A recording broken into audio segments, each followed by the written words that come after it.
will probably go up to 120. Hey, let me know if you guys can hear and see me right now, please. Let me know if you guys can hear and see me right now. We'll probably go up to 120,000. Okay. Well, anyway, okay, so Cardano, that's number one, okay, behind Bitcoin. And then Polygon Matic. That is Matic, M-A-T-I-C. Those are the letters for it, M-A-T-I-C, Matic. Okay, doing really well with that one. And then Ethereum, I got a little bit of Ethereum, and I'm doing all right with that one. I'm doing all right with Ethereum. But Cardano and Polygon blew Ethereum right now away. Okay, Ethereum is ETH. You guys write these down if you want to know. I'm going to tell you right now, every single one of them. Dogecoin. Dogecoin, that's been so long since I've done this. 32 cents right now. I got a lot of that. Not as much as I do Ethereum, but I got Dogecoin's done me well. And then one that's doing exquisitely right now, guys, is Harmony One. Oh, Doge is D-O-G-E. Harmony One is O-N-E for one. Harmony One.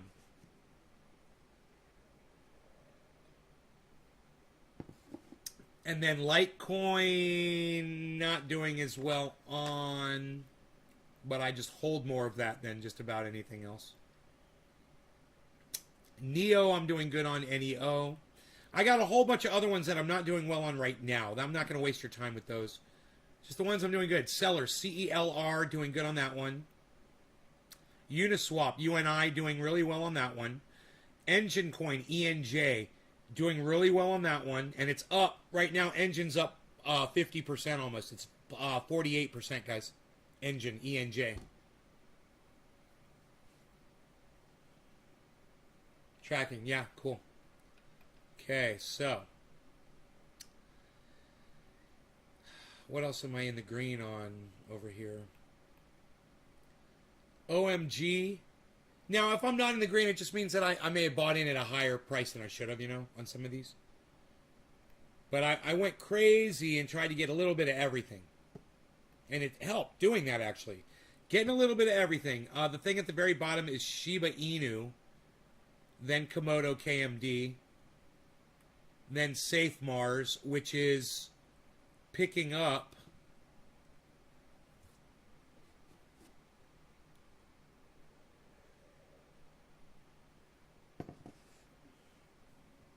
Safe Moon is picking up, which is nice to see them in the green finally.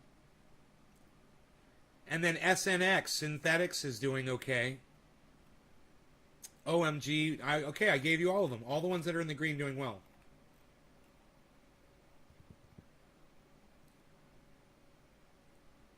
Those are the ones that are doing me so well right now.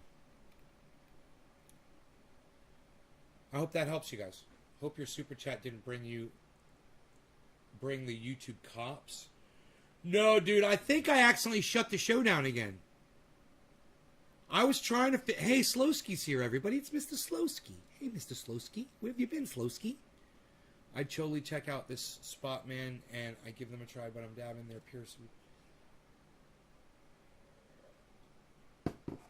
Well, I didn't want the CBD products for me. I wanted them for all my other viewers that have issues around anxiety, bro. Panic, anxiety, any of that stuff. If it helps, they should know about it. Shibu Inu as fast as you can. Shibu Inu, Shibu Inu, Shibu Inu. Shibu Inu, Shibu Inu, Shibu Inu, Shibu Inu, Shibu Inu. It's not that easy to say. Killer Shark, what's up, buddy? Hey, Killer Shark, man. Check this out. In the chat, I'm going to show you how you can host on your... You can host me on your Twitch channel, and in my... Oh. Sorry, ignore that. I don't know why that happened. I'm sorry. I hit paste first, and I didn't realize it. I'm so sorry I did that, everybody. I just spammed my own chat. It's /host@NaysGarden in your chat if you want to host me on your Twitch channel. I appreciate it. I'm so sorry I just dumped the chat, everybody. I am so sorry. I dumped the show. This is the second time I've done... I never dump my shows. And I'm well, maybe I didn't dump the show. You guys were, hey, it's 7:10, it's 7:10, it's 7:10, it's 7:10. Cheers, everybody. Happy 7:10. I didn't realize it was 7:10. Hey, cheers, everybody. It's 7:10. Oh, my goodness, it's 7:10. Look at us. Oh, my goodness. Look at us. It's 7:10, everybody. Cheers. It's 7:10, everybody. Cheers.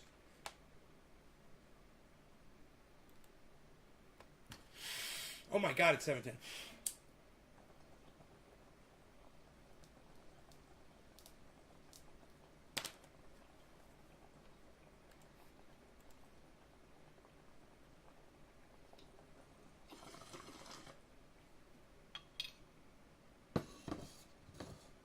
I had 26 viewers when I dumped the show, guys.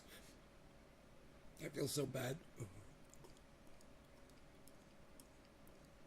Now I've got 7.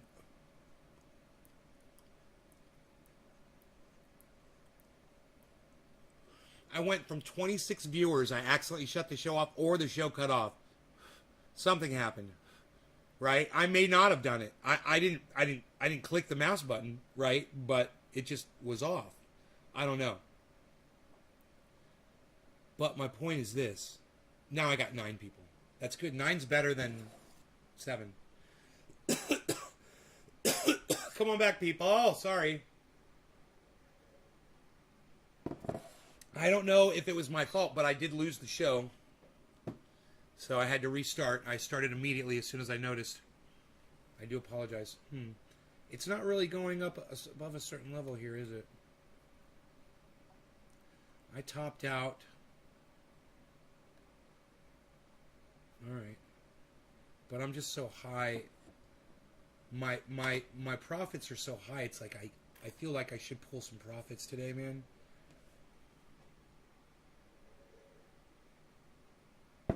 It's like, but it's cutting into the amount of stock of coin that I own, you know? But oh my God, when I'm just looking at this, I'm like, wow, man. Thumbs up again. Hell yeah. You guys, my portfolio is 8.1% in the green, positive right now. Overall crypto. It's huge. Understand this. If my money was sitting in a bank, okay, it would be making 0.03 interest, maybe 1% at the most. I don't think I'd make 1%, even in my credit unions. I think I'm getting like 0.05, really horrible low interest, right?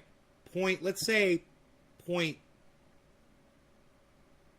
I don't know, maybe 0.3, I would think, interest, right? It's getting 8%.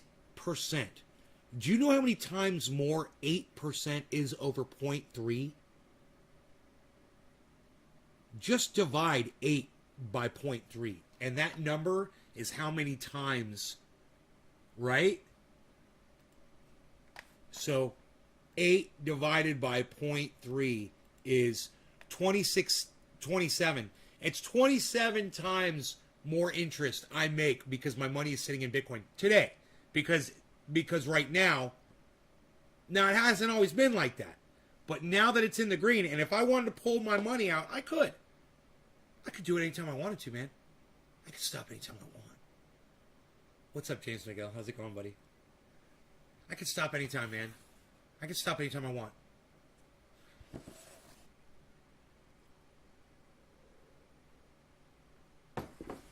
I stopped buying crypto a long time ago. And then I got some more about, what was it, 2 weeks ago, I think, roughly. I wanted to get some more Matic, and I wanted to get some more. I think I'd already bought the Ethereum. I think I wanted to get some more Cardano and Matic. I bought one other thing. What was it? Let me look. XRP, and I wanted some more XRP. So I bought some more XRP. I'm doing really good on XRP. I'm doing really good on Polkadot. I'm doing really good on storage. Now, I didn't mention Polkadot or Storage because they're in the red right now, but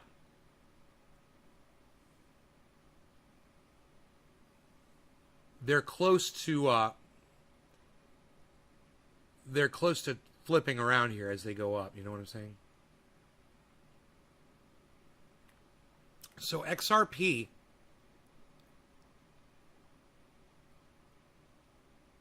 huh? No, I didn't know the diesel engine was originally created to run off of hemp seed oil. Dude, how many seeds do you need to make oil from hemp seed, I wonder? I wonder how I wonder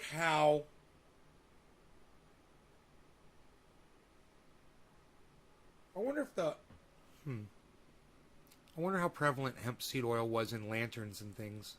You know? How prevalent was hemp seed oil? How flammable is it? Did it have to be mixed with anything else, or is that's it, right? It's just, it runs, it burns. Day cake, juicy J's, then they taste pretty damn nice. Right on, Jacob Granger, right on. Hell yeah.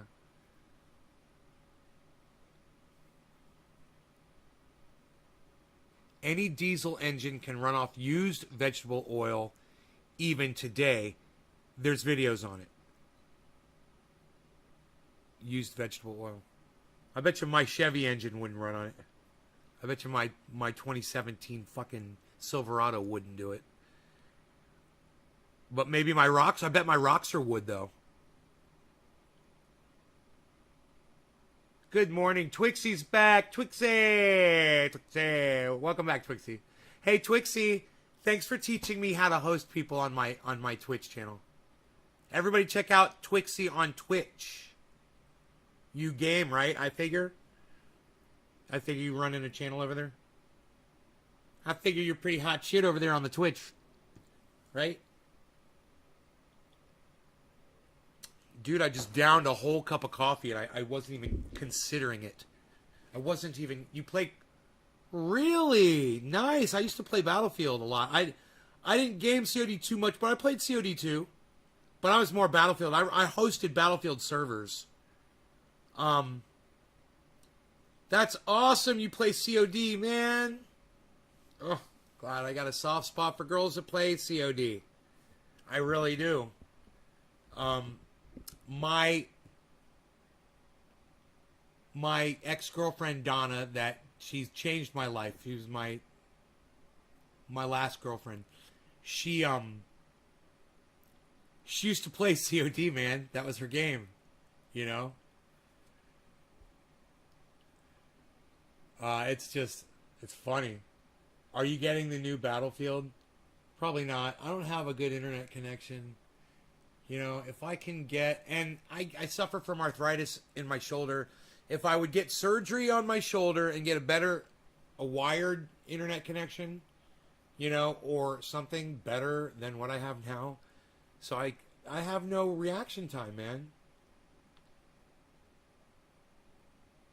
I literally have no reaction time with this internet. I know, right? With this internet connection.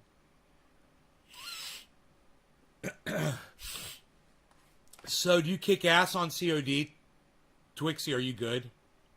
Do you like clean up and shit? Are you fragging noobs constantly? Are you fragging campers? Are you running and gunning, Twixie?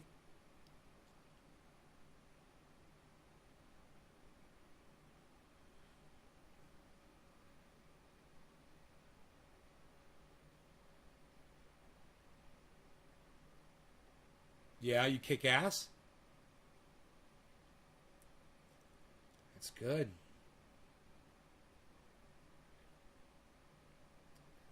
I've got a lot of gamers that watch this show that are real good at first-person shooters. I've got some people, they're masters of games. Masters. Like, when you go and check the charts to see who the top players are, you'll find their names in the top players of the game. They're that good. Kaz is good, really? Kaz was so fucking funny last night. Oh my god, I couldn't tell if Kaz was being serious or not. You know? I was like, how old are you? Yeah, I'd make sure I wasn't talking to a little kid because that was real subjectish. So, oh, we had a earthquake here the other day, guys. It wasn't that bad, you know. All the glass stayed standing. It was just like a bump. I looked at the dog. The dog was. I had to get up and go back. That's right. I had to get up and go see the dog. He was on the bed, and I looked in on the dog, and he was all up, looking around. And I go, "It's okay." I go, "It's okay. It's just an earthquake, buddy. It's just an earthquake." And he fucking laid back down on the bed. It was the cutest fucking thing. What's up, cat? Talking about the dog. The cat walks up. You guys want to see my cat? You know each other?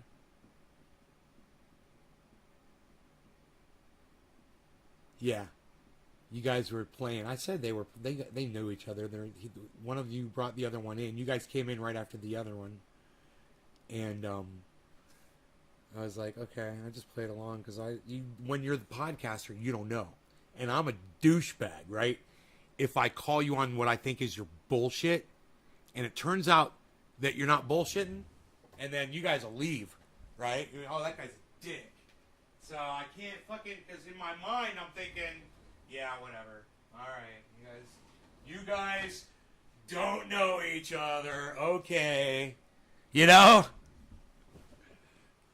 But I gotta look. Do you want to know what it says on my wall, Twixie? You want to know what it says on my wall? Look at this. Here, look at camera number 2 here for a second.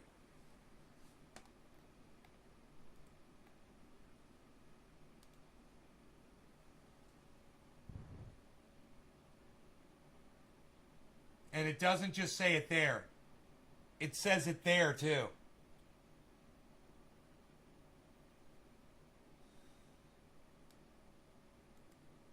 You see what I'm talking about? My cat wants me to feed him again. I'm going to feed him dry food because I'm a bitch. I'm going to take some of these jeans out, too, the laundry, before they get all wrinkled. Get my sexy skinny jeans out, man. I gotta get my sexy skinny jeans out. They don't fit me anymore, man. I gotta get smaller jeans. Fucking A, everything's falling off of me, man. My shirts, my jeans. The only thing that still fits are my shoes and my socks. Even my underwear are big on me. My boxers, luckily they still hold up, but they slip down more than they used to. Alright, one more pair of jeans here, and then I think we're good. I don't think there's any shirts in there, and I don't care if my underwear are wrinkled. Nobody has to see them, unfortunately. Alright, kitty cat. Hard food for you, dude. Come here.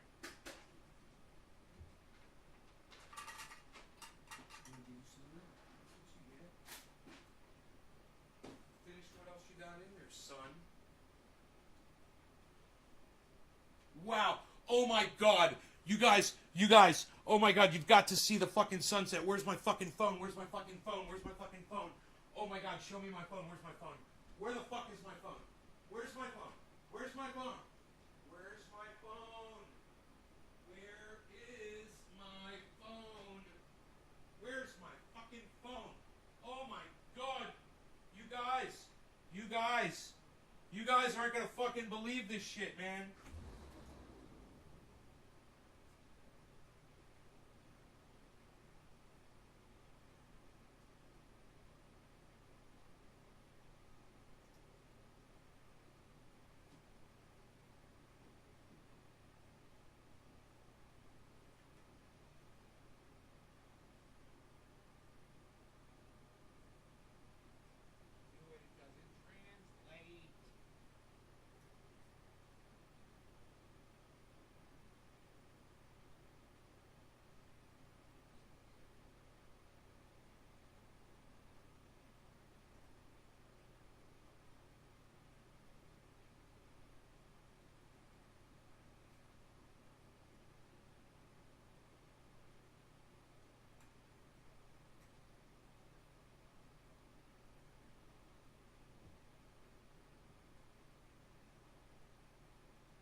guys, the sun looks like a fucking planet just sitting there in the sky. I'm going to try to get a shot of it.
I just told Rogan, I was like, I'm gonna kiss you right on your face. I kissed him right on his face. It's so funny. Adam, what's up? I got the sunset right here. Look at this. I got incredible shots. Watch this.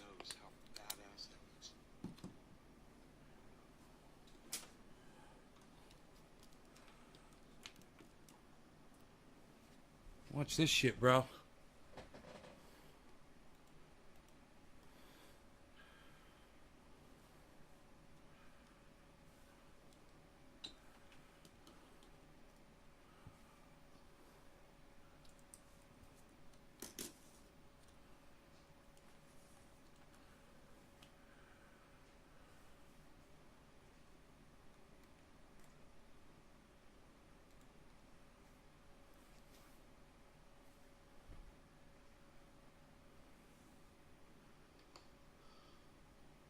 Here, that's later on. Here, let me get earlier when it was higher up.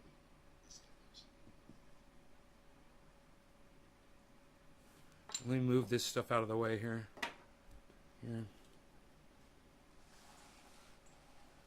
Here we go.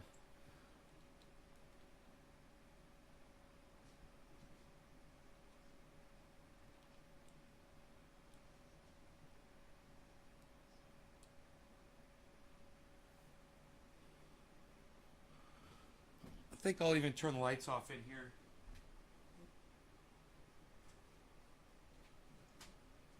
There we go.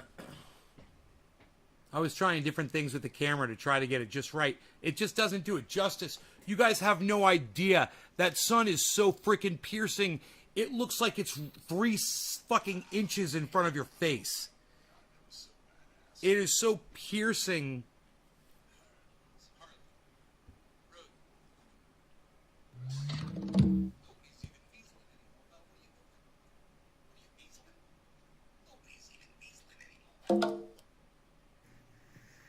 Beaslin'.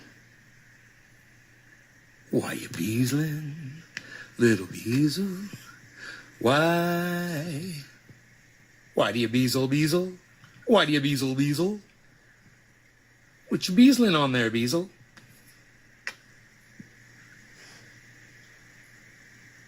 Look at those muscles. God damn.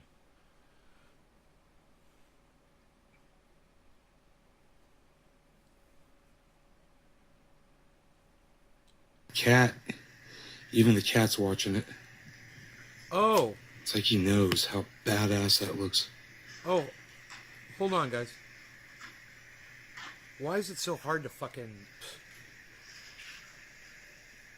manipulate this?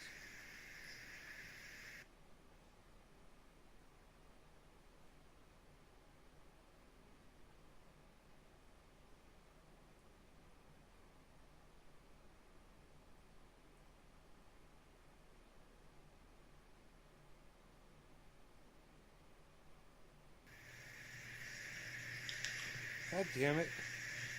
Dude, I can't tell how long the fucking videos are with your stupid bullshit. God, you suck. Engineers suck my dick. How long is this video? I don't know, because you suck my dick, because you're a fucking engineer. And you suck my dick. Dude, really? How long is the video? I don't know. I can't tell. All you're doing is showing me the start of the fucking video. You fucking idiots. Okay, here we go. This is when I first started. This is when I first came out. I started photographing it. Damn, bro. Here you go. You guys want to see what that motherfucker looks like? Look at this shit right here.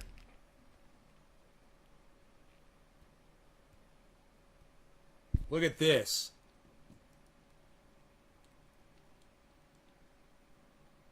And I'm telling you, it didn't look like that, but it looked that defined. It all did look like it was one color. I mean, it had gradients on the bottom. It did gradient darker on the bottom. but it didn't have a ring around it, but it looked like it was just popping out at you like a UFO. Doesn't that look like a fucking UFO? Isn't that fucking crazy? That's what the smoke does to the sun over here in Northern California. It's been doing that for years, man. God damn it. This fucking stupid ass engineers suck my dick.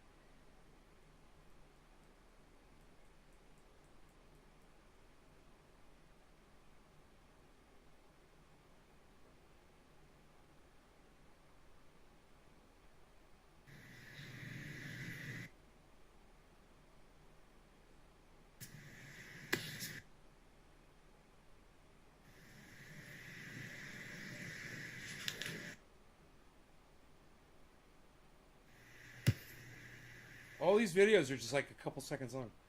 I don't understand what happened.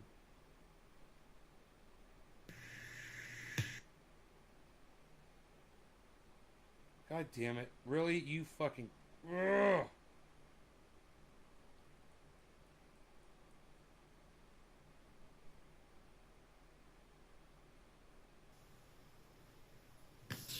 Really?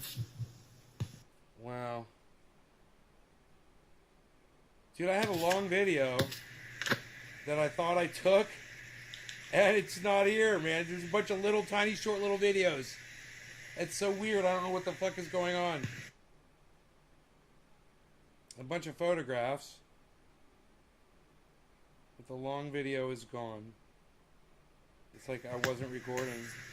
Oh, here it is. I found it. Cool. It's driving me freaking crazy.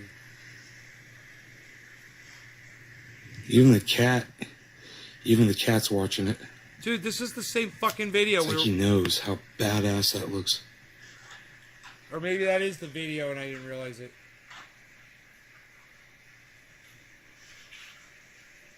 Doesn't that look fake, man? God damn it, man. It's so hard to hold the goddamn camera steady.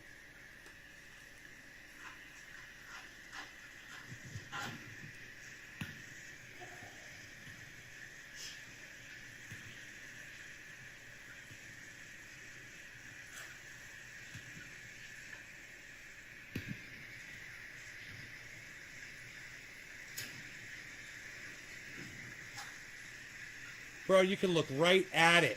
You can look right at the sun. It's not like so bright that you can't look right at it. It's just...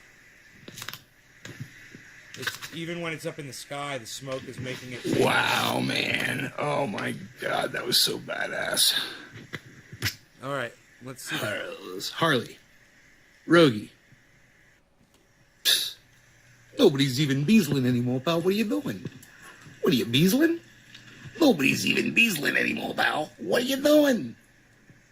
Beasling.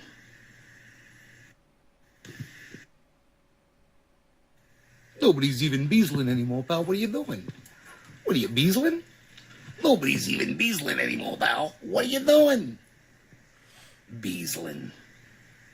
Why, you beasling? Why you beasling? Little beasel. It's fucking say the same thing. Why do you beasel? It's scary. Why do you beasel? It's scary if you're not used to it, but... What you beasling on there, beasel? Climate change becomes just a regular part of life, man, eventually, and it will for everybody. You'll all be like that. You know, things like that. Things will never be the same, man. There's going to be things that are... the planet's going to be permanently scarred. Things are going to be different. It's like after they knocked down the World Trade Center, you know, they never rebuilt them. You know, if it's something that we could build and we're not even going to fix it, what do you think's going to happen when the goddamn ice polar caps really do finally all fall into the ocean, man? What do you think's going to happen to the jet stream, guys? Have you heard about that? What's going on with the jet stream? You guys know what's going on with the jet stream?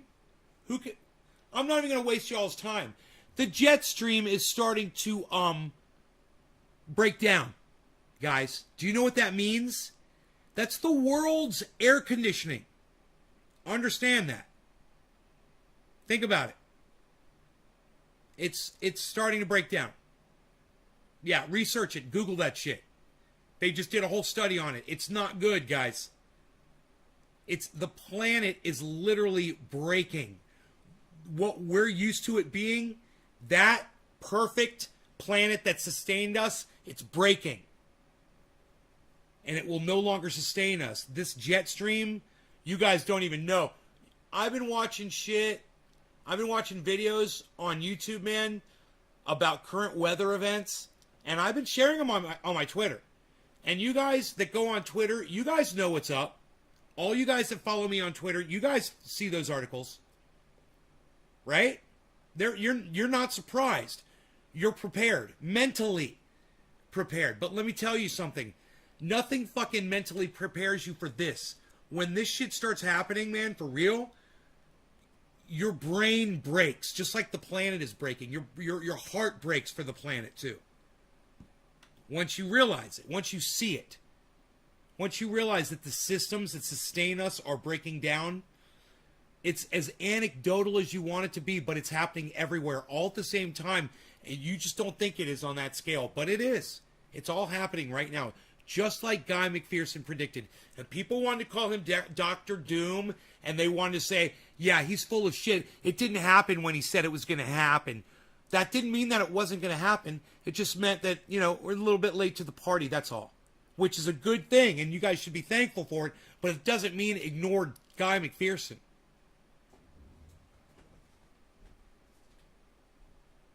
I got packages off in the mail. Adam, Kissy, your stuff went out today.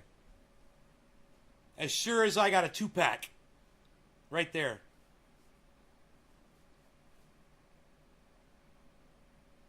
I'm trying to get my little muscles going right there. I'm trying to get my half pack and my 2-pack and my 3-pack. I see them. I need to look that up a bit further. Jetstream? Hey, I tell you what, I'll look it up for you guys. All right, I'll look it up on YouTube for you right now. All right, I'll find you a good video about it.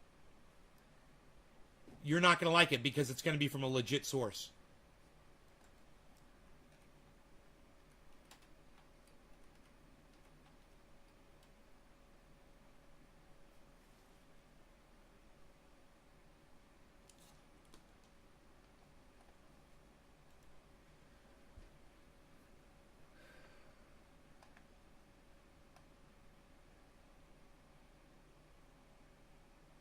It's called the Gulf Stream, not the Jet Stream. I'm sorry.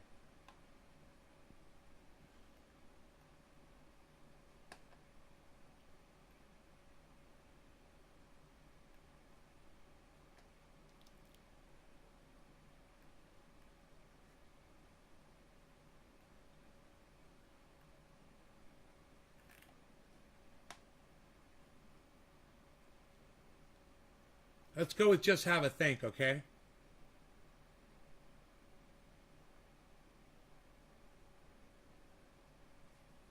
No, let's go with the German. This is from very recent. I can't believe people are leaving. A team of scientists who study the world's ocean currents say the increased melting of Arctic freshwater is causing an imbalance in the salinity of seawater in the North Atlantic. They say this could lead to a very sudden shutdown of the current that carries warm water to the planet's northern reaches, causing a sudden and dramatic drop in temperatures in North America and Europe, as well as disastrous food shortages worldwide. Here are the details. The government reports that climate scientists have detected warning signs of the collapse of the Gulf Stream, one of the planet's main potential tipping points. The research found an almost complete loss of stability over the last century of the currents that researchers call the Atlantic Meridional Overturning Circulation, or AMOC. The currents are already at their slowest point in at least 1,600 years, but the new analysis shows they may be nearing a shutdown. Such an event would have catastrophic consequences around the world, severely disrupting the rains that billions of people depend on for food in India, South America, and West Africa. Analysis shows they may be nearing a shutdown. Winds are already at their slowest point in a meridional overturning circulation, or potential tipping points. The research found an almost complete loss of stability over scientists have detected. I usually never do this, but I'm gonna fucking slow this shit down, man. This is going way too fast. You guys got to listen to this. This is important. Let's slow it down. This fucking dumb bitch. Signs of the collapse of the Gulf Stream, one of the planet's main potential tipping points. The research found an almost complete loss of stability over the last century of the currents that researchers call the Atlantic Meridional Overturning Circulation, or AMOC. The currents are already at their slowest point in at least 1,600 years, but the new analysis shows they may be nearing a shutdown. Such an event would have catastrophic consequences around the world, severely disrupting the rains that billions of people depend on for food in India, South America, and West Africa, while increasing storms and lowering temperatures in Europe. The AMOC is driven by dense, salty seawater sinking into the Arctic Ocean, but the melting of fresh water from Greenland's ice sheet is slowing the process down earlier than climate models suggested. The analysis was based on fingerprints the AMOC leaves in surface temperature and salinity patterns. It showed a critical threshold is being reached beyond which the system may collapse. While the scientists are sounding the alarm, others sound less certain. David Thornalley of University College... She's the worst person to fucking try to sit here and listen to. Oh my God, what a horrible fucking voice. What a stupid... Whatever her fucking... Whatever that is that she's doing with her voice. God, I can't even pay attention to what she's saying. Hey, Benjamin, what's up? London, whose work showed the AMOC is at its weakest point in 1,600 years, said, "These signs of decreasing stability are concerning, but we still don't know if a collapse will occur or how close we might be to it." To it. Her intonation. A new study published in the Proceedings of the National Academy of Sciences of the U.S. claims that the massive Greenland ice sheet is on the brink of a major tipping point. The study's authors say enough ice to raise the global sea level by more than a meter is probably already doomed to melt from Greenland in the next few decades. Here are the details. The Guardian reports that crazy drugs, buddy. Ice sheet heights and melting rates in Greenland's Jakobshavn Basin shows that the Greenland ice sheet is on the brink of a major tipping point. Rising temperatures caused by the climate crisis have already seen trillions of tons of Greenland's ice pour into the ocean. Melting its ice sheet completely would eventually raise the global sea level by 7 meters. The prime suspect for this surge in melting in Greenland is a vicious circle in which She's talking about a feedback loop, everybody. You guys already learned about global feedback loops. If you want me to remind you how they work, that's fine, but she's going to explain it right now. Lowers the height of the ice sheet, exposing it to the warmer air found at lower altitudes, which causes further melting. Study co-author Nicholas Bowers says the findings show destabilization of this ice sheet is underway and might already have passed the tipping point. Bowers said the findings suggest there will be substantially increased melting in the near future. Ice equivalent to 1 to 2 meters of sea level rise was probably already doomed to melt, though this would take centuries, and melting the whole ice sheet would take a millennium. Scientists say any large-scale melting of the Greenland ice sheet would have long-term global consequences beyond rising sea levels. It could halt the Gulf Stream ocean current, with potential knock-on effects of the Amazon rainforest and tropical monsoons. In the Atlantic Ocean, a giant conveyor belt carries warm waters from the tropics into the North Atlantic, where they cool and sink and then return south to the deep ocean. This ocean water circulation affects global climate. More and more research suggests this conveyor belt system is slowing down, causing some scientists to fear its effects on climate change. According to a Columbia University press release, a new study... I just gotta stop. What is this stupid fucking music in the background for? Well, who does these productions, man? You find some dumb fucking bitch who can't speak right. When she talks like this. And who wants to hear this when you're trying to pay attention to what is being said on the screen? It's almost fucking comical if she weren't talking about the destruction of the planet and the breakdown of the systems that support us. But don't you just want to slap this dumb bitch across her moronic face? I do. Published in Nature Communications, has provided insight into how quickly changes in the Atlantic Ocean circulation could affect major climate changes. Let's speed it up. Back to normal. The study was carried out by researchers at Colombia's Lamont Doherty Earth Observatory, working with a Norwegian research center. It was the first to precisely calculate the time lags between past changes to the ocean conveyor belt and major climate changes. The study looked at the Atlantic Meridional Overturning Circulation, or AMOC, and specifically focused on a section where water sinks from the surface to the bottom of the North Atlantic. Researchers took sediment core samples drilled from the bottom of the Norwegian Sea, a lake sediment core from southern Scandinavia, and ice cores from Greenland. Comparing data from the three cores revealed that the AMOC started weakening about 400 years before a major cold snap 13,000 years ago. It began strengthening again about 400 years before an abrupt warming 11,000 years ago. Recently, the U.S. has been dealing with the effects of apocalyptic heat waves, but now it's Greenland's turn, with tracking website Polar Portal saying a melting event on Wednesday was the third largest single-day loss of ice in Greenland since 1950. Here's what you need to know. A massive melting event has affected Greenland's ice sheets during a heat wave that has brought temperatures more than twice as hot as seasonal averages, according to Danish researchers cited by Agence France Presse. Since Wednesday, the ice sheet has melted by close to 8 billion metric tons a day, twice its normal average rate during summer, according to tracking site Polar Portal website, which is run by Danish researchers. While this loss of volume was not as extreme as the largest single-day melting event in 2019, the researchers say the area over which melting took place is actually larger than 2 years ago. The amount of ice that melted on Wednesday alone was enough to cover the whole of Florida in 2 inches or 5 centimeters of water, and more than half of that mass will have flowed into the ocean, according to one climate scientist who spoke to Deutsche Welle. The Greenland ice sheet is the second largest mass of freshwater ice on the planet, according to Agence France Presse. It is made up of nearly 1.8 million square kilometers, or 695,000 square miles of ice, second only to Antarctica.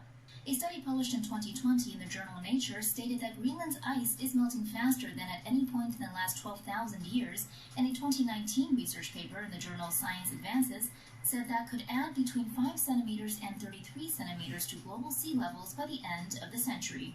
The heat wave that caused the most recent burst of extreme melting is a result of a patch of high-pressure sucking and holding warmer air from the further south over eastern Greenland, according to Marco Tedesco, a glacier expert at Columbia University who spoke to The Guardian.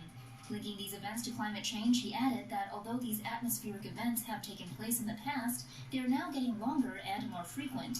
NASA explains that the levels of carbon dioxide in Earth's atmosphere have been increased through the burning of coal or oil, as well as the clearing of land for agriculture, industry, and other human activities.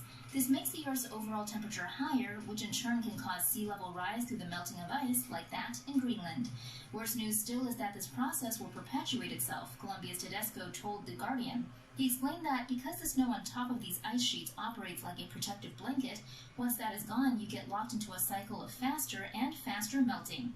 It's amazing to see how vulnerable these huge giant areas of That's a global climate feedback loop, and you guys that watch this show, you all know about that because I've taught you about that.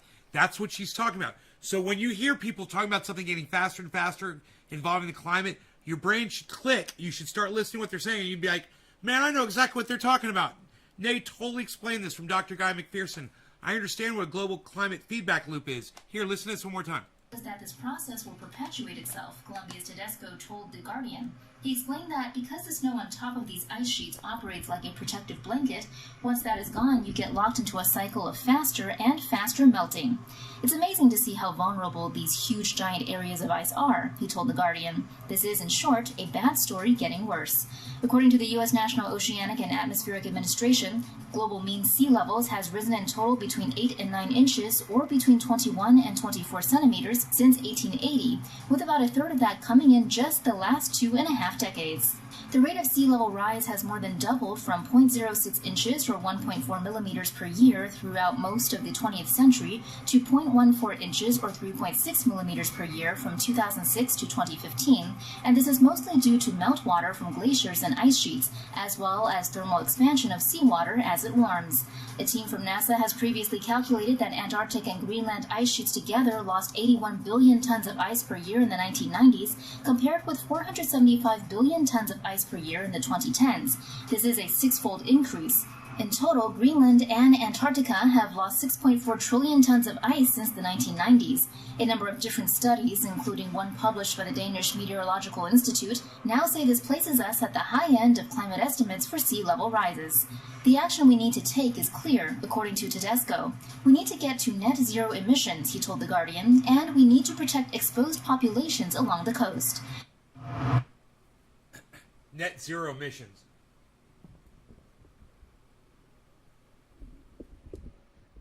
Net zero emissions. What's going to happen? Class, you're all scientists now. We go net zero emissions. We cut off the coal fire plants. No more pollution from cars, right? We're going to stop burning oil. We're going to stop burning, we're going to have to stop burning trees. We're going to have to stop the fires. How are we going to do that? How are we going to go net zero? Oh, the humans have to go net zero, but what are we going to do about the fires that are burning? I mean, how much CO2 does a forest fire produce? That's not it. Do you know what's it? What's it is, let's say we were to put out the fires and shut down all the emissions and go green. Does the CO2 not deflect the sunlight? Does the CO2 not protect us from sun? When we get rid of all the CO2, was the CO2 going to just vanish? And then what? Well, I got news for you. Even if we cut out all production of CO2, it's not going to go anywhere. We can't get rid of it. So that's not something that we have an effect on. So going to zero emissions isn't going to change anything. Ask a scientist. Net zero emissions. Okay, great. What does Thunderfoot say about CO2 production? That we've already produced more CO2 than we can ever get rid of, ever, in the history of any of our lives. CO2 is just going to go up. The levels are just going to go up as we're in the rest of our lifetimes.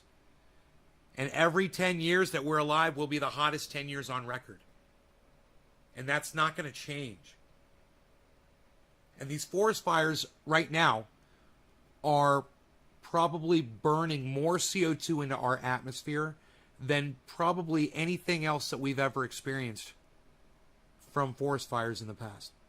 Because we're probably burning more square footage, more square acreage right now than we ever have. Let's see where the Dixie Fire is at, shall we? You guys want to see where the Dixie Fire? I can check really fast. You want to know the status of the Dixie Fire? The second largest fire burning right now in the United States, I believe, or it might be the biggest one burning right now in the country. It is the second largest forest fire in the history of California. So,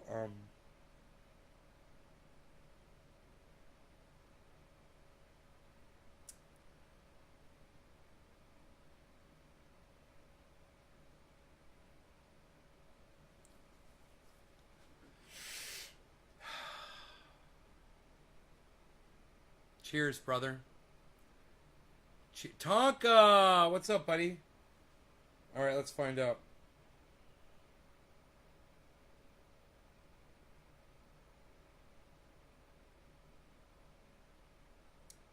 That's not the right fire.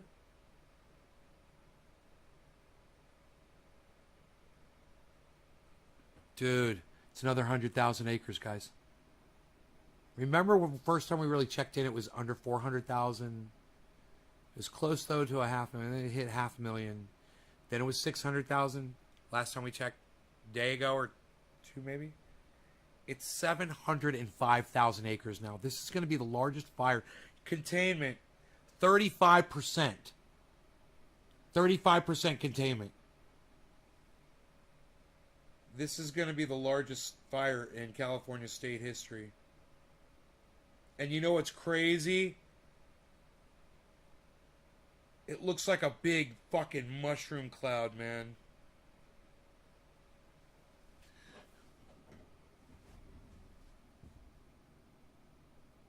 It looks like a big mushroom cloud.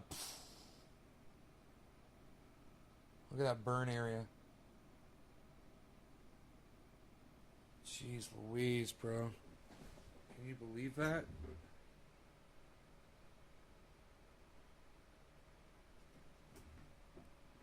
How far am I? About 4 hours drive from there. Where that thing is. That little fire that's near me is 40% contained, and I'm probably about 30 miles away from that one. 75 acres burned, and it's 40% contained.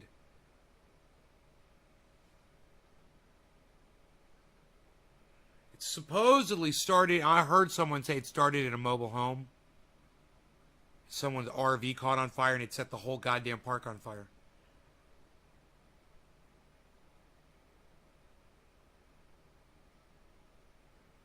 Are we up to speed on the Greenland ice sheet? Yeah, for now. Until it melts away into nothing, Tonka. We are up to speed. You want me to get that off of there? You good there?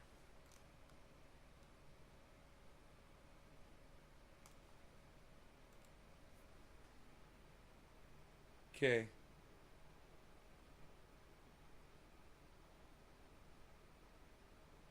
Cause unknown.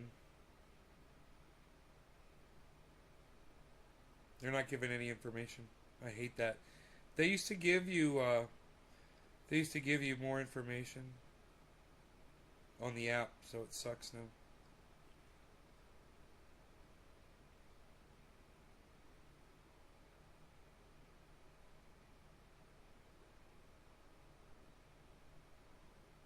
Mark's coming over. He might already be here. Oh, I gotta turn my cameras on.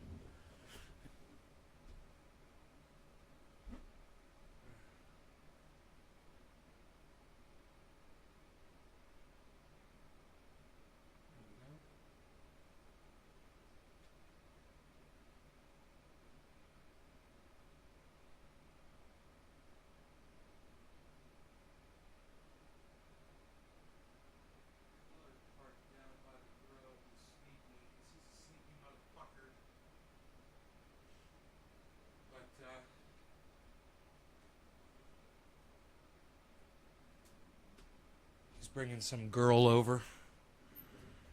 Have a hose system or berms somehow to protect your home. It's basically the way you do it out here, bro, is you want to get the trees away from the house. So it's a chainsaw, you know? And the fires usually run along the tops of the trees.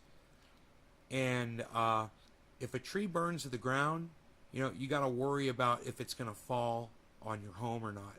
So you try to cut them all down so there's no trees that are going to fall. So any of the trees that are close to my house, they're down the mountain from the home. Everything behind the house has been cut away. So if something catches fire back there, the worst thing that could happen really is it could fall on the solar panels, you know. The house has got a really nice apron around it. I'd probably take the drone up and get a good aerial shot for you so you can see.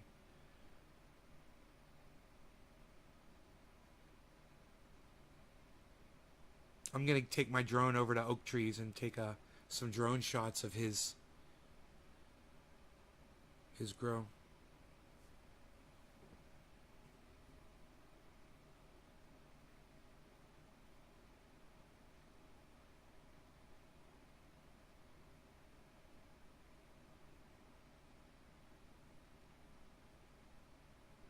Fires are scary. Yeah, man. It's, you know, people don't realize it. They think that they're going to live. They think that someone's going to pull them out. They think that they're going to be saved, that a helicopter is going to come, or a fire truck's going to come, or there's going to be firemen near. And you know what we found out, bro?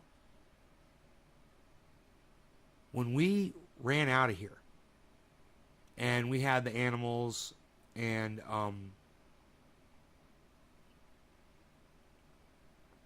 was a scary time, man. When we finally had to leave the house, we were driving through the roadways and shit, man. There were trees that had fallen down into the roadway that were on fire, that we had to drive around. They were on fire. There were horses running down the sides of the road. And there were no fire personnel anywhere in sight, man. There was no one there. There was fire burning everywhere. Everywhere we drove to get the fuck out of where we were, there was fire everywhere. And that lasted for 4 miles, 5 miles outside my neighborhood. Everything was on fire. And we were thinking the whole time, okay, if we get blocked off, which way are we going to go? You know?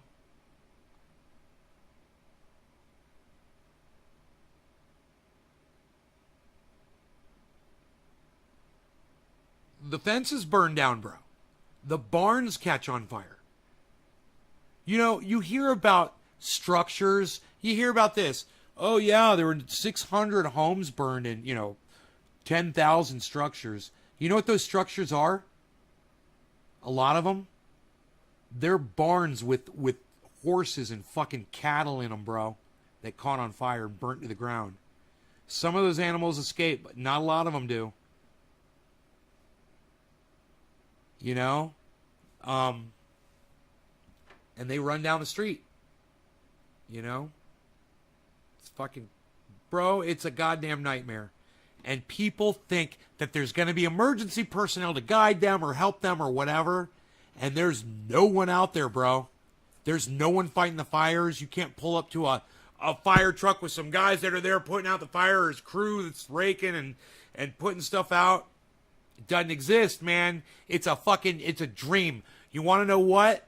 The goddamn news crews, they go to the fucking front line where all the fire personnel are working, and you see fire people everywhere right there. But, man, you need to understand, when you're talking about something that's 700 square acres, bro.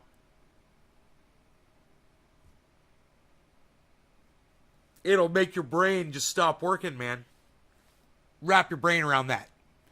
Okay? We don't have the amount of fire personnel to take care of something that's 700,000 acres burning a line, a big circle that takes up 700,000 acres. And that burn line itself is miles and miles and miles around, bro. That 700,000 acres, sorry. Miles of burn line, bro. You can't picture it. You can't see a movie that can put the terror in you that I felt when I was driving out of here. And we were terrorized, man. We knew we could die. We knew it could be us in the report. Oh, couple and their animals were found dead. A tree landed on them. They got stuck between two trees that were on fire, and then the fire just came through. When we ran out, there was some of it had burned through somewhat, right? So you could see that there were trees that were burning all the way down to the ground. They caught fire and they burned all the way down, and the whole fucking tree would be on fire, bro. It's like the fire had already gone through, like it had already gone through some of these places where we wouldn't have survived had we been in that roadway. It swept across that whole roadway. But it was still burning everywhere. There was smoke everywhere, and there were trees everywhere, and there was no one there to clear it. There was no one there to put the fires out.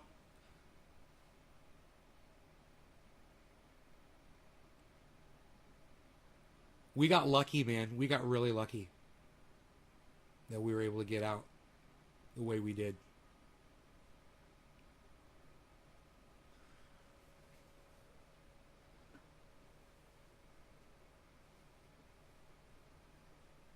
Motherfuckers were going through trying to loot, and we had my friend that died, but he was here at the time.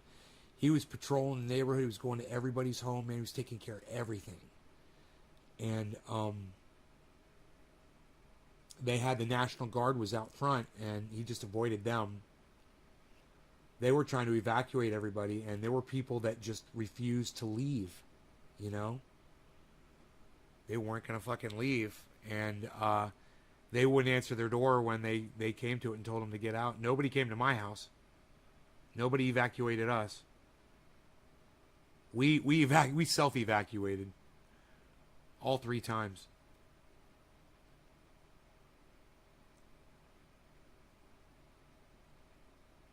The best part about it is knowing that they are evacuating people. You know, they are calling the orders in, and they're saying you need to get out now. You know, that's good. At least they're doing their part and telling people to do it. Whether you choose to go or not, man, we could have fucking died. This house could have burned down. That fire was like you know, I just showed you that fire. I said it looked like an atom bomb, a mushroom cloud. The fire, the valley fire that came through that almost burned us out, looked like a hand. And the house was right there in the hand, and it burned all the way around, man, by about a perimeter of a mile around where the house was. And we got really lucky because of that. You know, we just so many of my friends don't live here anymore. People died. Their homes were gone. We don't see them anymore. You know.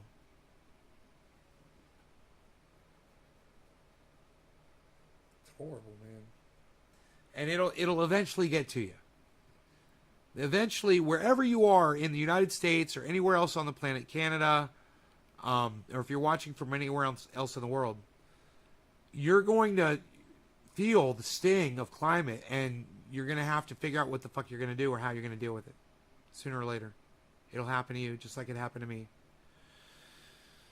I bought a big fucking truck, you know. I went totally off grid. I've made a couple of changes around here. For me, it wasn't that hard to do. It's actually made it more comfortable around here for me. And I'm glad I've done what I've done. I'm glad I have that big ass truck, man. I'm glad I have backup storage tanks of fuel, you know. And I'm glad I have rice and gardens. Well, my buddy, he's gone through 4 fucking wells, he said. He said, but this last well, they went like 3 times as deep as the other 3. You know, and he said this time they got it. He said the guy could have done 100 gallons per minute out of it. He said, but they put a 35 on there. He said he didn't want to press his luck. Cost him $30,000 to drill that fucking well. Serious money, guys. That's when you're living up in the mountains, man. You got to go deep. Deep in the pint. Deep. Deep.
Cascadia Megaquake. Cascadia Megaquake. You guys want to hear about the Cascadia Megaquake?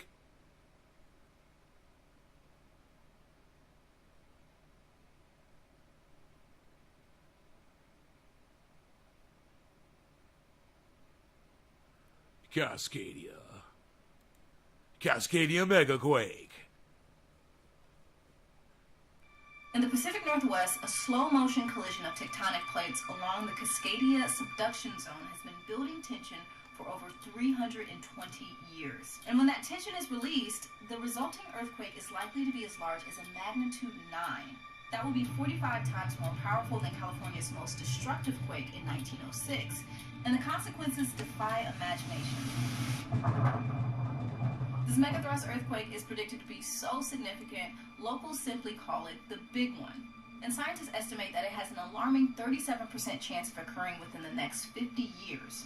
In this episode, we'll learn just how this megaquake will impact our cities and find out what's being done to prepare our infrastructure and learn some invaluable lessons about how to make a plan for when the big one hits. I hate when they don't look at the camera. Subduction zone earthquakes often cause sudden movement and changes on the ocean floor, triggering tsunamis large enough to completely wipe coastal communities off the map. Remember the Fukushima power plant disaster? In 2011, Japan was hit by a magnitude 9. The camera's over here. Similar Why is she looking over there? The camera's over here. And it unleashed What's a up with tsunami that? Of devastating proportions. Chris Goldfinger is a geologist Oh, here we go. in Oregon who studies Now earthquakes, she's looking at us. And he happened to be in Japan when the quake hit. I asked him to Wait, talk about his she's looking away. We went outside and just Why they got two cameras like that? flagpoles whipping. And Hey, it Mike felt like Plato. earth had turned to liquid. Mike Plato's here? Feel this grinding plate underneath us. And as we watched it, though, we knew that Northeast Japan wasn't expected to have anything bigger than about an 8.4. But when it hit 3 minutes and went past 3 minutes, we knew that was wrong. We were going, this is a 9. It has to be a 9. That's what it takes, 3 minutes. Because of a long history of earthquakes, Japan was so well prepared that this megaquake destroyed a relatively small number of buildings, but they just didn't expect the size of the tsunami that followed.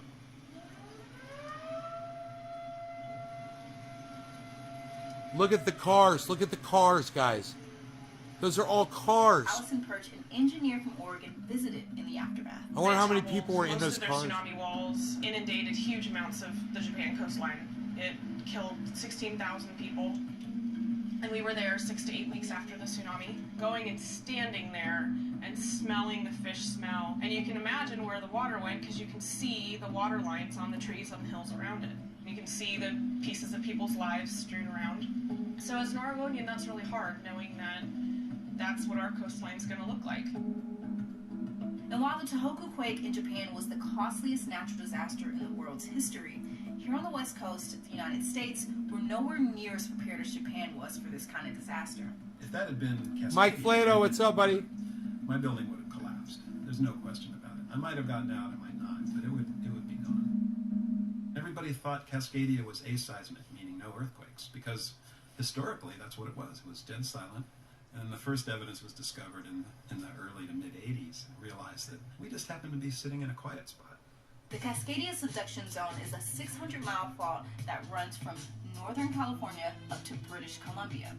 Over the last 10,000 years, geologic records show that there have been 41 subduction quakes here, which averages out to about one every 250 years. The last one came in the year 1700.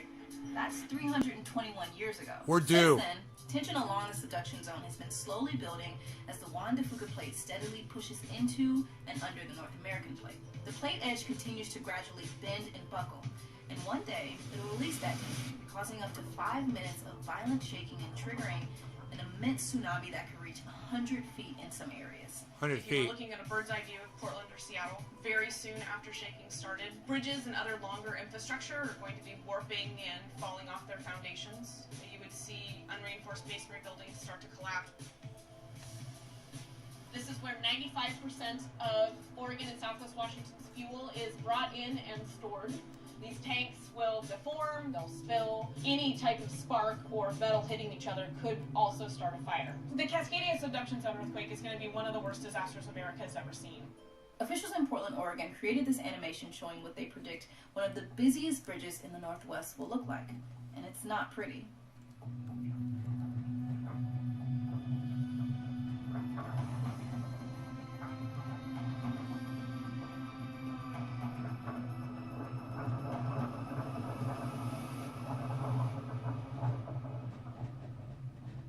In the aftermath of the quake, survivors along the coastline in towns like Seaside, Oregon will have as little as I need a 20 bong hit minutes after that, bro. before the massive tsunami hits. Anybody else?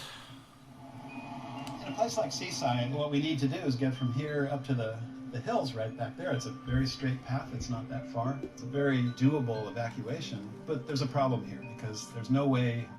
Oh, I've got a problem here with one of my channels. Give me a second here. Something's not reading. I just want to make sure I'm all right. Something's not tracking right.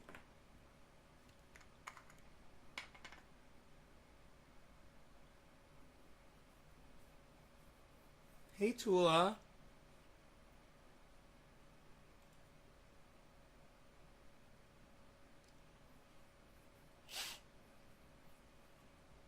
Dude, the new stuff with the peppermint, the more peppermint. That's nice. I like it. You can tell there's more peppermint in it. It's more refreshing on your lips. Let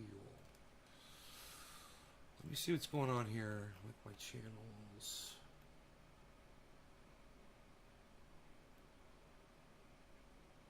Offline.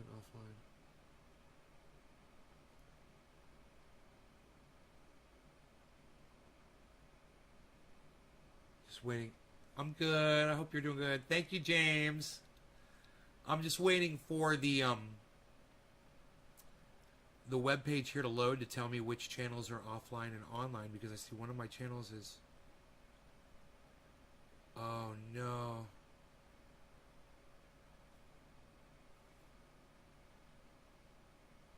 Oh, it's a Facebook channel. Oh, the YouTube channel's fine. One of my Facebook channels is being silly. Is anybody on the Bong Rip channel? The BR channel? On Facebook? Oh, wait. No. Is anybody on the BR channel? Yeah, is anybody on the BR channel on Facebook? Let me know. It's the one of me doing a Bong Rip. Big straight Bong Rip. On Facebook. Let me know, because I can flip it off and on again unless you guys are on that channel. Can anybody on Facebook tell me if they're on the Bong Rip channel? On Facebook.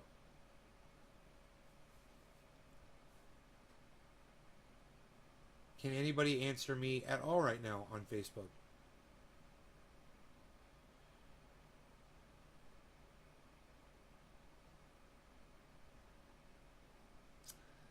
Can anybody on Facebook answer me at all?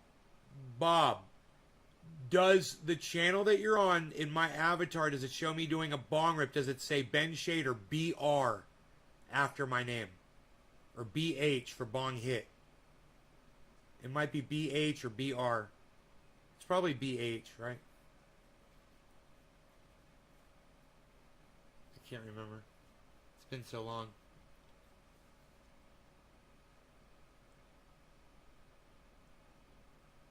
If you are on the Bong Rip, if you're on the Bong Rip channel, Bob, then I'll leave it up. I won't reset it because it's obviously working, but it's just not reading properly. That's what I needed to know. That's cool, just as long as the channel is up and running.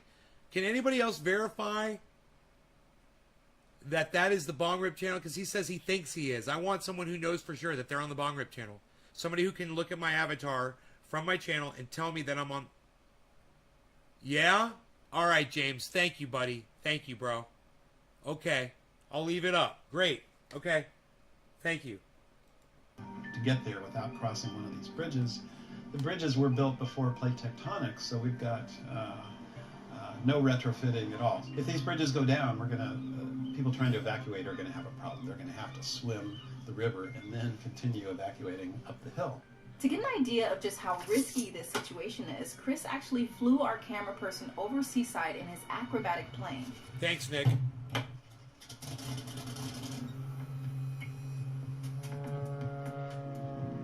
As we're flying over Seaside, you can see how low elevation the town is. The ground doesn't really rise much until you get well on the other side of the highway. Pretty much everything on the west side of Highway 101 is pretty likely to be inundated.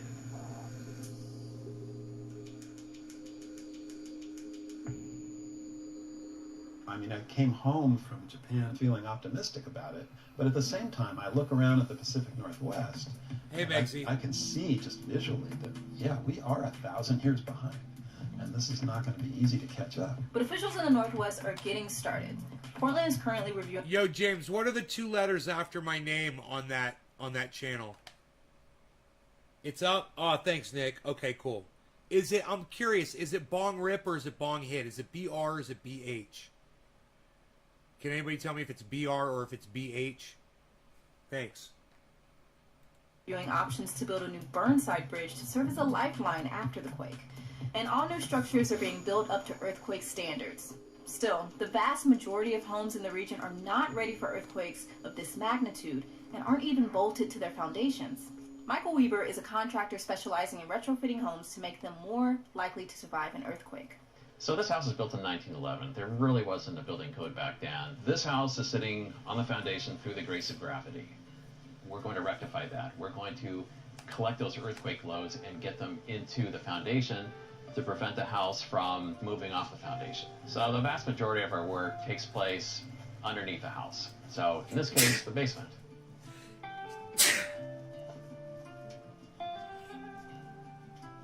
All right, so this is a special order plywood that's designed for earthquake loads. And it's going to install like this to get those loads from this beam up here into the sill plate down here. And then we'll install this side plate and we'll continue that load path into the foundation.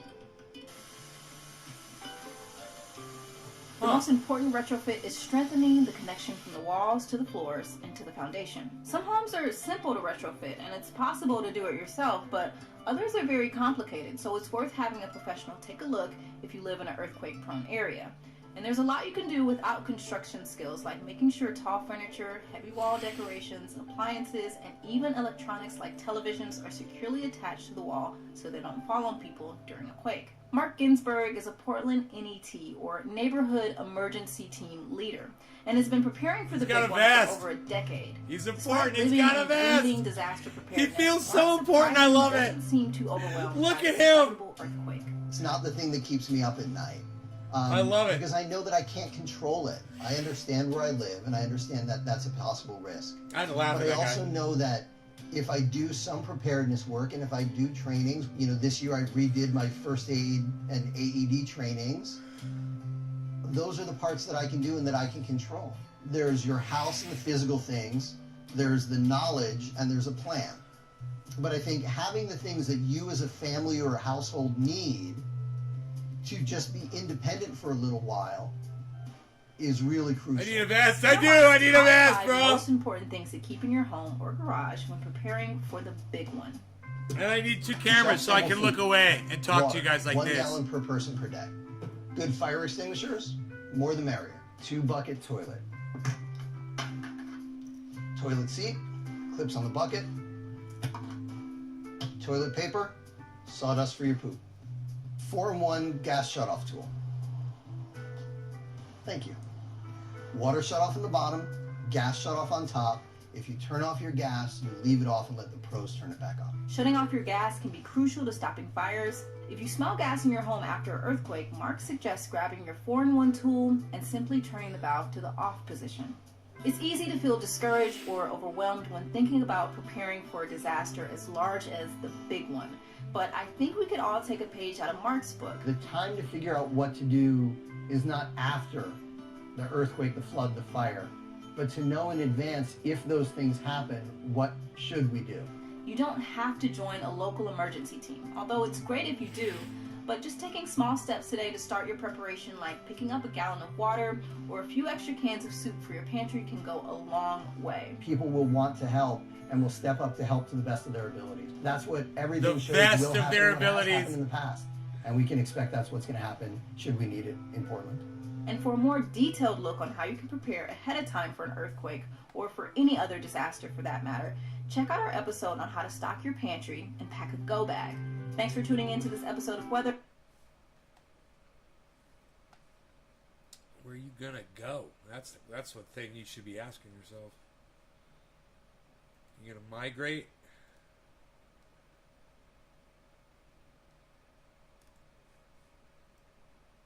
I need a vest. I need a vest. I need one.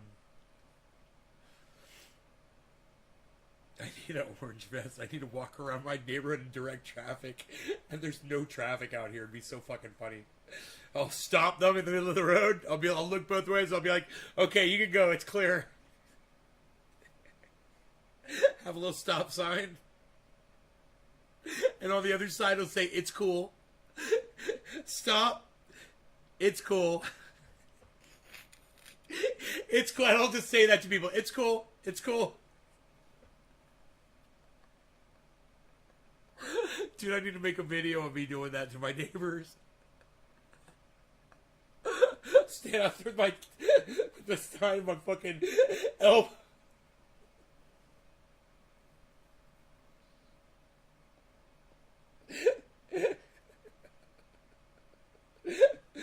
Put a bunch of cameras all around and get it from all the angles, man, so you can see how serious I am. What's up, Jose Pena? What's up, buddy?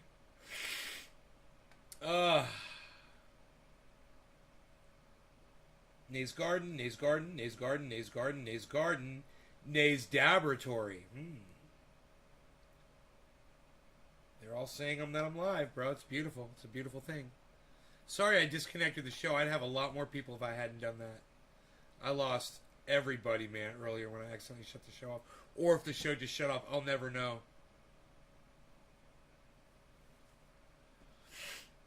Jeff Bezos sues NASA? For what, Graham? I'll watch that, Graham Elwood. You guys should all be subscribed to Graham Elwood. Government Secrets. Hello, everybody. My name is Graham Elwood, and you are watching the Political Vigilante. Beaming in, ladies and gentlemen, truth and facts on a 5-year mission to boldly go where the corporate media just can't seem to figure out how to find because they don't have access to Wi-Fi. 5 years. To go So, 5 years. remember a couple weeks ago, the corporate media was all Jeff Bezos. He flew around the planet in his cock rocket, and everyone's like, oh my God, he's so great, he's so great. Gee, you got to dig deep to find out that he's actually suing NASA. What a little crybaby. So this is unbelievable. Jeff Bezos, Blue Origin, that's his rich guy space program, escalating its fight for a moon lander contract. The lawsuit risks more delays to NASA's speedy Artemis program. So they're trying, and what the government does is there's, companies have to bid. So SpaceX is one of the companies. He's got an actual TV set Blue behind Origin, him. right? I So guess. what I want to show you, this is basically just a billionaire dick Did you measuring just contest. turn around and read that off the screen? And this is how these sociopaths think. It's never enough. It's never enough. So he's given tax dollars, which I'm going to show you. He's given all this stuff to do this. A billionaire is given our tax dollars to fly his rocket that is really just used for space tourism so that other rich assholes can fly around a planet that is literally on fire and look at it because they're too selfish and greedy to do something about it. Jeff Bezos could take his $200 billion or whatever the hell he's worth and go all in on green energy. But he's not. He wants to fly around the planet, wear his dumb little cowboy hat that someone needs to slap off of his bald head and have paid employees high-five him Dr. so he can Evil. play astronaut. Dr. And he's Evil. suing, which just delayed. And the lawsuit will cost all of us more tax dollars, but he doesn't care. Doesn't care.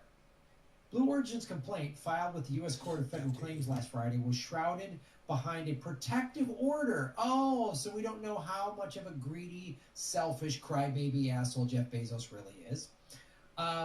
What was described as a challenge to NASA's unlawful and improper evaluation of proposals. It's not fair, so I'm going to sue you. God, what a parasite.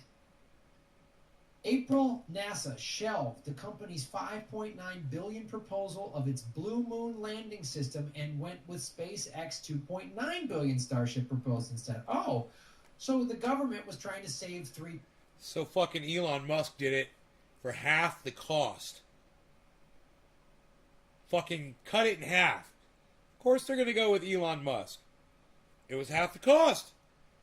Yo, dude, that's business. Don't you understand business? You're going to sue someone because you got undercut by the competition, you can't sue someone because they contracted with somebody different because they came in cheaper than you, motherfucker.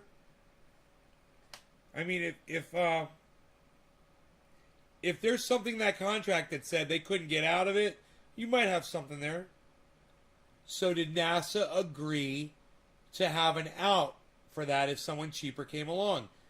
And if not, and he was contracted obviously to do it, then maybe NASA needs to pay him up, man. You know, it depends on the contract. What was in the contract? I wonder if Graham knows the details of the contract. You would need to know that if you're going to be criticizing this. You know? Elon Musk is a fucking snake, isn't he? $3 billion for NASA. Okay. It would estimate roughly, there's been studies they've done, it would take about $20 billion to end homelessness in the United States. Something Jeff Bezos could do without even blinking. But, so when they shelved Blue Origin, SpaceX has a cheaper program apparently. They started to sue, and part of this lawsuit is requiring what they're going to ask for, what Bezos is going to ask for in his wall of lawyers that he's sending in there. Blue Origin planning to ask for a pause in SpaceX contract during the lawsuit. So this is what it really is about. He's trying to prevent Elon Musk from doing something because he wants to do it. And all these billionaires are selfish little parasites. And we're all supposed to love and worship them because they spend tens of millions of dollars on marketing campaigns so that the corporate media doesn't go, hey, guy that could end homelessness, why are you spending $5.1 billion, much of it taxpayer dollars, to fly around the planet for 4 minutes? Oh, isn't it great? We do all these great stories about Jeff Bezos and Elon Musk and Bill Gates. Aren't they all great? No, they're not. They're the problem. The reason the planet is on fire is billionaires. Because they've squeezed every penny out of every worker. People are dying. They don't care as long as their profits keep going. And once these guys get 1 billion or 2 billion or 10 billion, it's never enough. Oh, that guy's got a rocket. Well, I want a rocket. I want to fly into space. Richard Branson was the first. Well, I'm going to be. These guys get the moon contract. I want the moon contract. They're all just spoiled little rich kids. Like, really, I think it's time to bring back bullying. Just of these billionaire nerds. Like, let's send some, like, old school meatheads to just up to Silicon Valley. Old school meatheads. Hey, nerd, what are you doing with my spaceship, nerd? And, like, shove them over. I think we should start to do that. Not bullying kids in schools. That's bad. But bullying adult billionaire nerds that are too greedy and selfish to help the planet, they need to be bullied. They need their asses kicked. I agree. Bezos specifically bemoaned bid protests and lawsuits as barriers to progress in NASA's lunar efforts, comparing bureaucratic heavy government contracting of today with the speedier, more streamlined contracting culture that enabled the Apollo moon landings in the 60s and 70s. Oh, is it a tough process? Well, wait, what's this article? Jeff Bezos should have thanked American taxpayers for paying for his space ride. Yeah, we paid for a billionaire to fly around the planet in a dick-shaped rocket that took 4 minutes. Just probably about how long he lasts in bed. Boom. Our tax dollars went for this. Hey, are you behind on your rent? And there's no rent relief in sight? They're just pushing the moratorium on evictions down the road to October 3rd?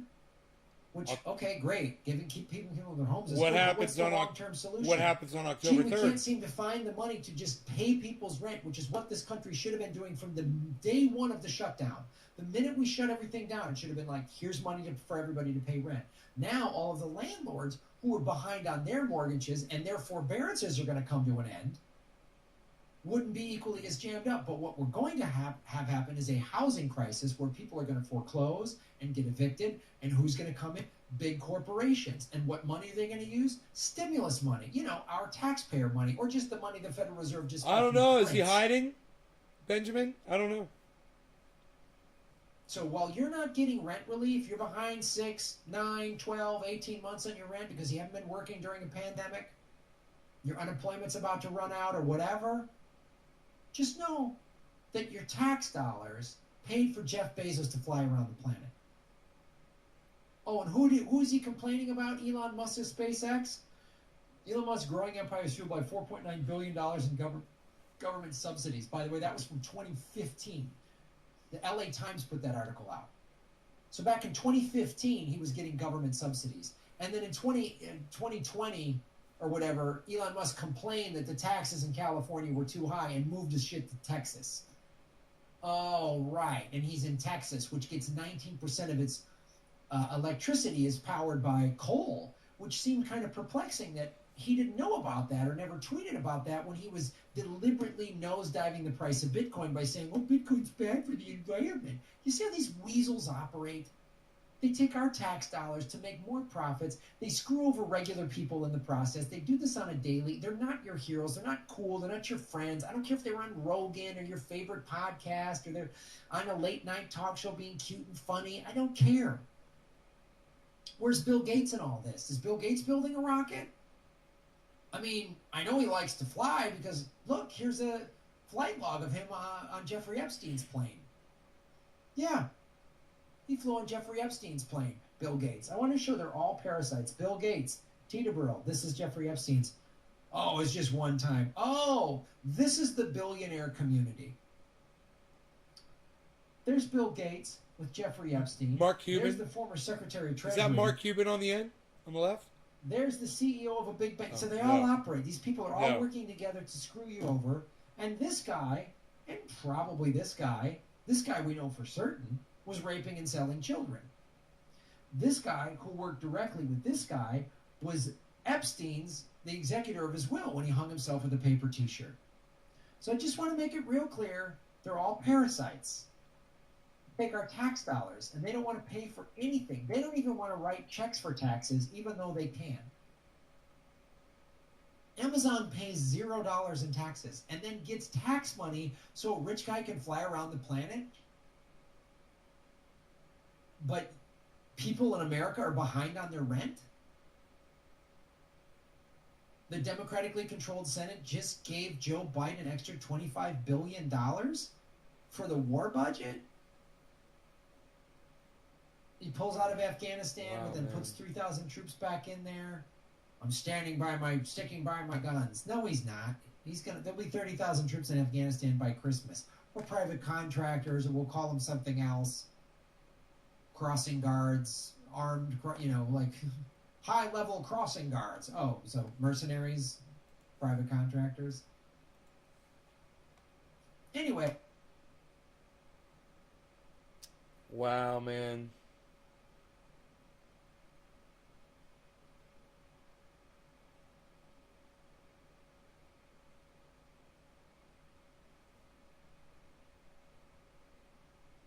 I can't believe that ibuprofen just works so good for me, man. No headache. I feel great.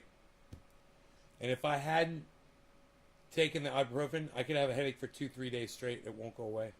It will not go away through. I'll go to sleep. I'll wake up the next day. I'll still have it. But if I take ibuprofen, 15-20 minutes, gone. It's Advil, gone. It's got to be 800 milligrams. Go figure.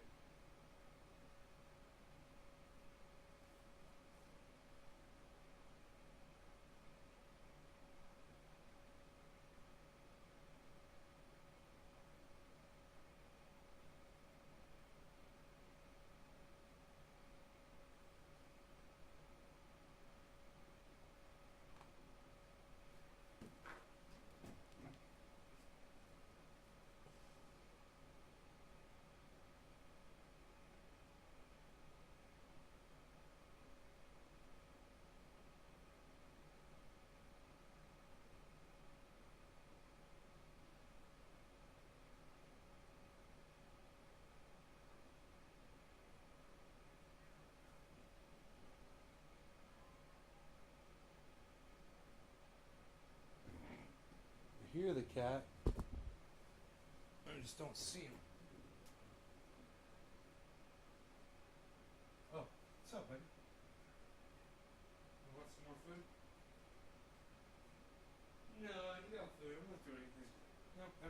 You got food.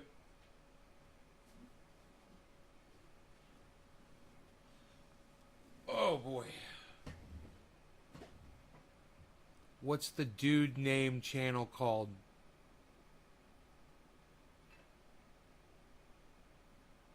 The dude name channel.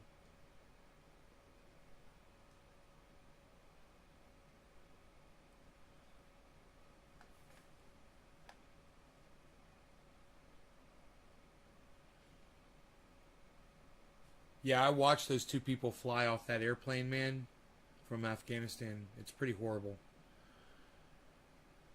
Especially when you see how high up the plane was, man. And you realize those people were hanging on all the way until then. That plane was anywhere between 500 to 1,000 feet up in the air when those two people fell off. It's fucking terrifying, man.